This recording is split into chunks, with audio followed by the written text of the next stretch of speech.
Hello everyone, कैसे हैं आप सभी लोग। आशा है कि आप लोग बहुत बहुत अच्छे होंगे। आइए प्यारे बच्चों, आज के इस वैल्यूबल से सेशन की करते हैं हम लोग शुरुआत। और आज है हमारे पास में 10 अगस्त साल 2026 के हरियाणा करंट अफेयर। आइए प्यारे बच्चों, हम लोग हमारे सेशन की करें शुरुआत। उससे पहले पिछले सेशन में मैंने आपसे एक सवाल पूछा था कि इनमें से कौन से झील भगवान विष्णु को समर्पित है। तो भगवान विष्णु को समर्पित है इनमें से कौन से झील सर। तो इसका ठीक आंसर रहेगा सनहित सरोवर। सनहित सरोवर कहाँ पे पड़ता है सर। तो सनहित सरोवर आप लोग पढ़ा करते हैं, कुरुक्षेत्र के अंदर पढ़ा करते हैं।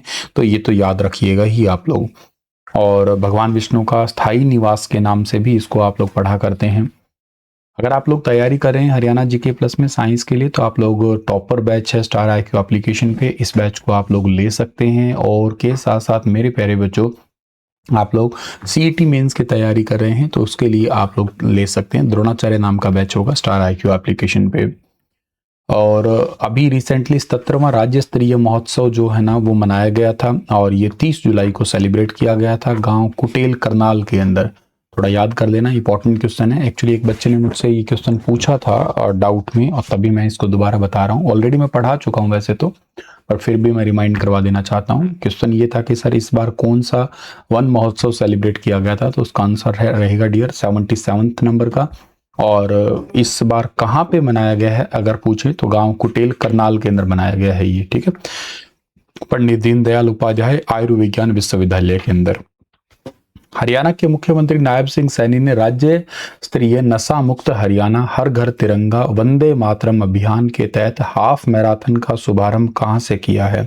हाफ मैराथन का शुभारंभ किया है हरियाणा के नारनौल से। ऑप्शन नंबर बी इसका ठीक रहेगा। हरियाणा के मुख्यमंत्री नायब सिंह सैनी ने अभी संडे के दिन ही नारनौल में राज्य स्तरीय हाफ मैराथन हर घर तिरंगा और वंदे मातरम महाअभियान का शुभारंभ किया। मुख्यमंत्री जी ने युवाओं से नशे से दूर रहने, फिटनेस और स्वस्थ जीवन शैली अपनाने और राष्ट्र निर्माण में सक्रिय भागीदारी निभाने की अपील की है। उन्होंने नशा तस्करों के खिलाफ सख्त से सख्त कार्रवाई करने की चेतावनी दी है। और मैराथन में हिस्सा लेने के लिए टोटल 67,856 प्रतिभागियों ने अपना रजिस्ट्रेशन करवाया था इसके अंदर। और हाल ही में हरियाणा के मुख्यमंत्री नायब सिंह सैनी ने संत गुरु रविदास जी को समर्पित कलश यात्रा को कहां से हरी झंडी दिखा के रवाना किया है। तो कलश यात्रा को हरी झंडी दिखा के रवाना किया है हाल ही में गुरुग्राम से। ऑप्शन नंबर जो है ना इसका ठीक रहेगा बी आपका। कलश यात्रा हरियाणा के गुरुग्राम से। और हरियाणा के मुख्यमंत्री नायब सिंह सैनी ने अगर आपसे पूछा जाए किस महापुरुष को समर्पित किया है, तो संत गुरु रविदास जी को ही समर्पित है।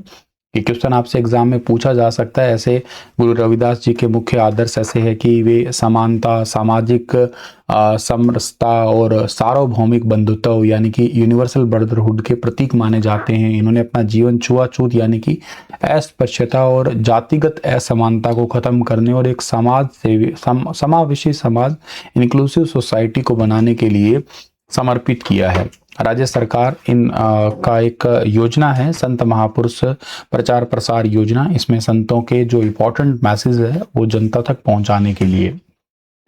हरियाणा में 3 साल से 6 साल के उम्र के बच्चों के लिए हर एक जिले में क्या विकसित किया जाएगा। तो हरियाणा के अंदर जो है ना हर एक जिले के अंदर विकसित किया जाएगा। क्या विकसित किया जाएगा सर। तो इसका ठीक आंसर रहेगा हमारे पास में यहाँ पे मॉडल बाल वाटिकाएं। तो इसका ठीक आंसर हमारे पास में क्या रहेगा सर। इसका ठीक आंसर होगा ऑप्शन नंबर बी है। नेशनल न्यू एजुकेशन पॉलिसी 2020 के अनुरूप गुणवत्तापूर्ण प्रारंभिक शिक्षा को बढ़ावा देना है। 3 से 6 साल के बच्चों के लिए हर जिले में एक मॉडल बाल वाटिका बनाई जाएगी। समग्र शिक्षा के तहत हर एक जिले में 5 लाख की सहायता और खेल और गतिविधि आधारित आधुनिक शिक्षण वातावरण। तो इसका ये सारी चीजें, तो हरियाणा में प्रारंभिक शिक्षा को जो है ना नया स्वरूप मिलेगा। 3 साल से 6 साल के बच्चों के लिए हर जिले में एक मॉडल बाल वाटिका है वो बनाया जाएगा हमारे पास में यहाँ पे, ठीक है ना। और आगे बढ़ते हैं हम लोग। अगला जो सवाल रहेगा क्या है कि केंद्र सरकार ने हरियाणा के कितने जिलों को फ्रेमवर्क फॉर फर्टिलाइजर सेल के पायलट प्रोजेक्ट के रूप में चुना है। तो ये चुना है सर टोटल 3 को चुना है, यानी कि ऑप्शन नंबर बी इस सवाल का ठीक जो है ना वो रहेगा आपका। किसानों को उचित मात्रा में खाद की उपलब्धता सुनिश्चित करने, यूरिया की कालाबाजारी रोकने के लिए केंद्रीय रसायन एवं उर्वरक मंत्रालय और कृषि एवं किसान कल्याण मंत्रालय ने मिलकर एक फ्रेमवर्क फॉर फर्टिलाइजर सेल से एक डिजिटल खाद वितरण प्रणाली जो है ना उसको तैयार किया। इसमें यमुनानगर, रेवाड़ी और महेंद्रगढ़ इन टोटल 3 जिलों को जो है ना वो चुना गया है। ये ध्यान रखना है डियर आप लोगों को। हरियाणा के किस जिले के थर्मल पावर स्टेशन में 500 मेगावाट प्रति घंटा क्षमता का बैटरी एनर्जी स्टोरेज सिस्टम लगाया जाएगा? ये लगाया जाएगा हरियाणा के पानीपत डिस्ट्रिक्ट के अंदर। ऑप्शन नंबर ए इस सवाल का ठीक है। किसानों ये तो चलो ठीक है आपका हो गया। शूटिंग वर्ल्ड कप के 10 metre air pistol mixed event में मनु भाकर ने कौन सा पदक जीता है? तो शूटिंग वर्ल्ड कप 10 मीटर के अंदर एयर पिस्टल मिक्स्ड इवेंट में कौन सा मेडल जीता इन्होंने? Silver medal. मनु भाकर आपको याद होगा, ये हरियाणा के झज्जर के गोरैया गांव के रहने वाली है और इससे पहले भी इन्होंने ओलंपिक के अंदर जो है ना 10 मीटर के अंदर ही कांस्य पदक जीत के आ चुकी है ये।